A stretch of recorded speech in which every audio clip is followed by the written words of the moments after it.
And Ahab told Jezebel all that Elijah had done, and withal how he had slain all the prophets with the sword. Then Jezebel sent a messenger unto Elijah, saying, So let the gods do to me, and more also, if I make not thy life as the life of one of them by tomorrow about this time. And when he saw that, he arose and went for his life, and came to Beersheba, which belongeth to Judah, and left his servant there.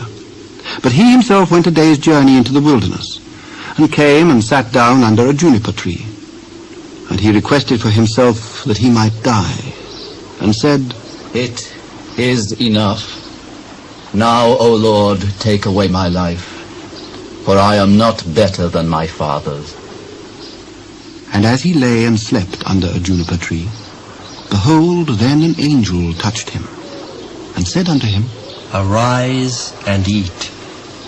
And he looked, and behold, there was a cake, baken on the coals, and a cruse of water at his head. And he did eat and drink, and laid him down again. And the angel of the Lord came again the second time, and touched him, and said, Arise and eat, because the journey is too great for thee. And he arose, and did eat and drink, and went in the strength of that meat 40 days and 40 nights unto Horeb, the mount of God.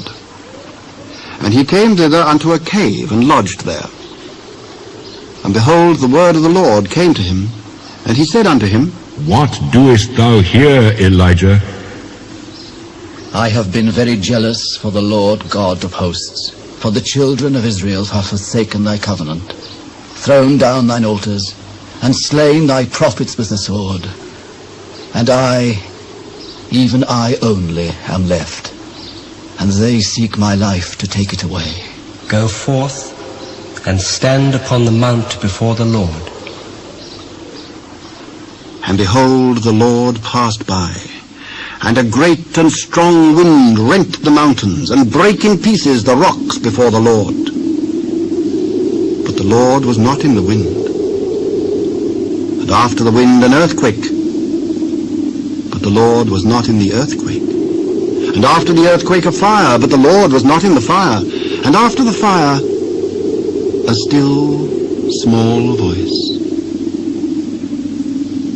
And it was so, when Elijah heard it, that he wrapped his face in his mantle, and went out and stood in the entering in of the cave.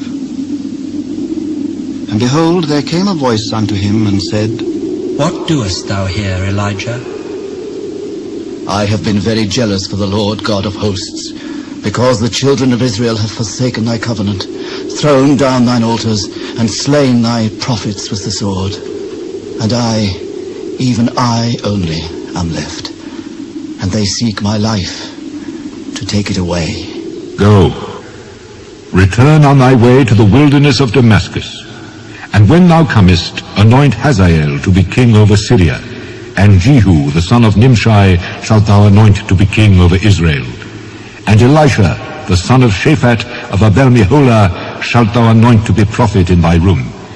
And it shall come to pass that him that escapeth the sword of Hazael shall Jehu slay, and him that escapeth from the sword of Jehu shall Elisha slay. Yet I have left me 7,000 in Israel, all the knees which hath not bowed unto Baal, and every mouth which hath not kissed him. So he departed thence, and found Elisha the son of Shaphat, who was ploughing with 12 yoke of oxen before him, and he with the 12th. And Elijah passed by him, and cast his mantle upon him. And he left the oxen, and ran after Elijah, and said, Let me, I pray thee, kiss my father and my mother, and then I will follow thee. Go back again, for what have I done to thee? And he returned back from him, and took a yoke of oxen, and slew them, and boiled their flesh with the instruments of the oxen, and gave unto the people, and they did eat. Then he arose, and went after Elijah, and ministered unto him.